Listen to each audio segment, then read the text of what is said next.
So this guy's about to try and scam the lottery out of $24 million. Now his name is Eddie. He lives in Iowa and he's a computer programmer, and he also works for the Multi-State Lottery Association. And he's gonna use this position there to enact this wild scam. See, Eddie is actually the director of security at the Multi-State Lottery Association, and part of his job involves designing the software that randomly picks the winning numbers for these lotteries. And so Eddie's been working in this job for like 2 years, and then one day, everything changes. Cause he's at work and he's chatting with a coworker, and coworker is joking around and he asks Eddie if he's put his own secret winning numbers into the software. And Eddie is like, say what now? And coworker's like, bro, you wrote the software so you can set the winning numbers. And Eddie's like, oh snap, that's right. I'm the one writing the software. I actually could rig this whole thing and win the lottery and make myself rich. And that is exactly what he's gonna do. So Eddie gets right to work and he starts writing code on the Multi-State Lottery Association computer. And this code will basically help predict the winning numbers. Then, one night, he's working late in the office and there's no one else around. So he gets some of those yellow sticky notes and he starts writing down the different sets of possible winning numbers for this lottery that's about to happen all the way over in Colorado. Now, the jackpot for this lottery in Colorado is a big fat $4.8 million.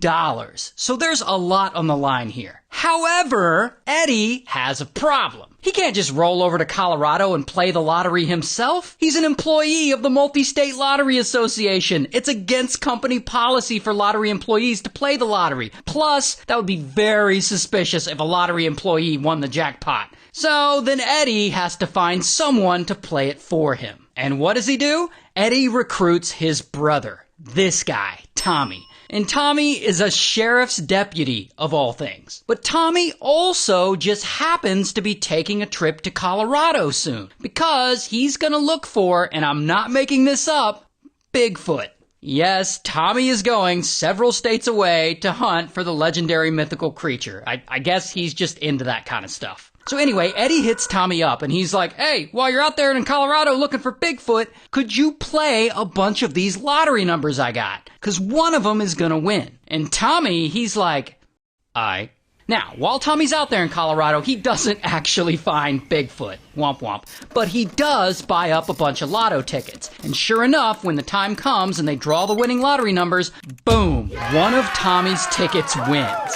However, he doesn't actually win $4.8 million because some other people win too, so the winnings are split between him and some other random winners. Regardless, Tommy ends up getting a cash payout of nearly $570,000, and he goes and he splits it with Eddie. Not a bad payday. Oh, but Eddie's scam is not over yet. That was way too easy. So for the next 10 years, Eddie uses his magic software and he gets the winning numbers, and he has another person, Tommy or whoever else he's scamming with at the time, he has that person go to other states and play their lottery and collect the winnings. And they win big. $22,000 in Kansas, $780,000 in Wisconsin, $900,000 in Oklahoma. Bro is raking it in. Until one day, Eddie makes a big mistake. Because he walks into a convenience store and he buys one of the winning tickets himself. And you can see him here, he's right there in the black hoodie, looking all kinds of shady. Hello. Hello. Can I wave your hot dogs? Yes, sir. And also, this particular lottery he's playing, this ain't no regular lottery. This is the Hot Lotto, which has a massive jackpot of $16.5 million.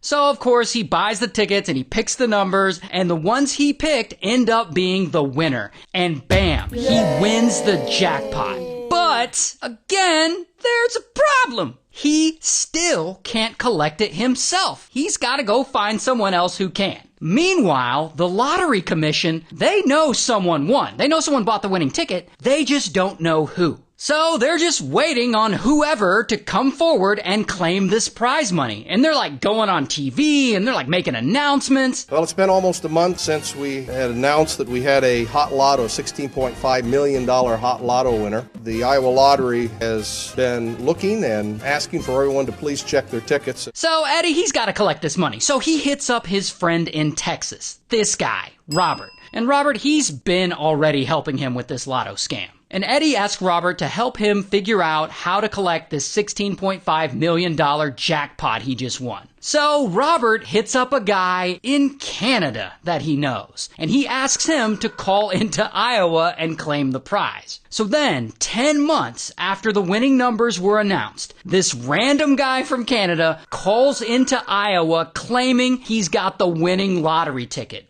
But he says that he's too sick to go there in person and that they'll just have to give him the winnings. And the lottery commission, they're like, yeah, sure, buddy. And they start asking him questions about the day he bought the ticket. Like, what clothing were you wearing that day? Because they're skeptical and they're trying to pick his story apart. And of course, guy from Canada describes some clothing, but that description doesn't match the surveillance footage the lottery commission has of the man buying the ticket. So the commission is like, nah, bro, you're not the winner. Stay in Canada. So then Robert has to try something different, and he has a couple of lawyers come forward to claim the prize. And when these lawyers go to the lottery commission, they're like, we're here on behalf of our client, and our client wants to remain anonymous. Ladies and gentlemen, we have the winning ticket, but we don't have the person nor all of the background information about this winning ticket. And again, the lottery commission gets very suspicious, especially because in Iowa, the identity of any given lottery winner is always made public. So the lottery commission is like, nah.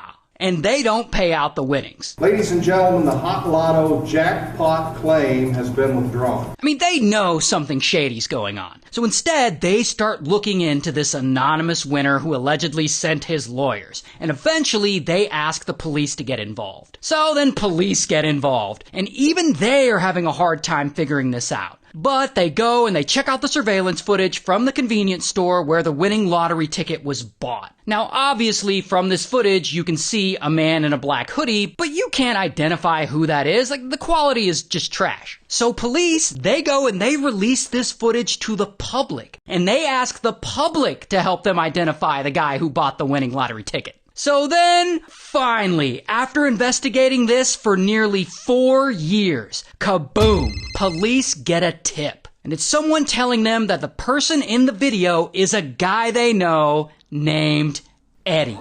And it's presumed that whoever tipped the police off were some of Eddie's co-workers. And you can't really see him in the surveillance footage, but they could tell it was him by his voice. Hello. Hello. Can I wait your hot dogs? Yes, sir.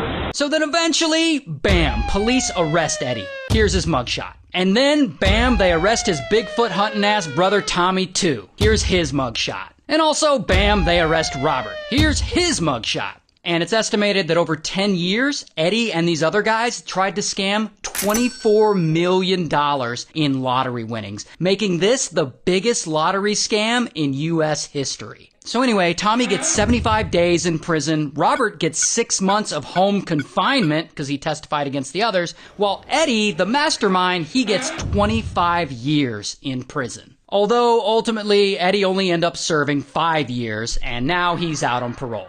Sounds like it was worth it. And a huge shout out to Leonardo.ai for sponsoring this video. If you want to make really cool art for your videos or just for your life, like this or like this, then sign up for Leonardo.ai.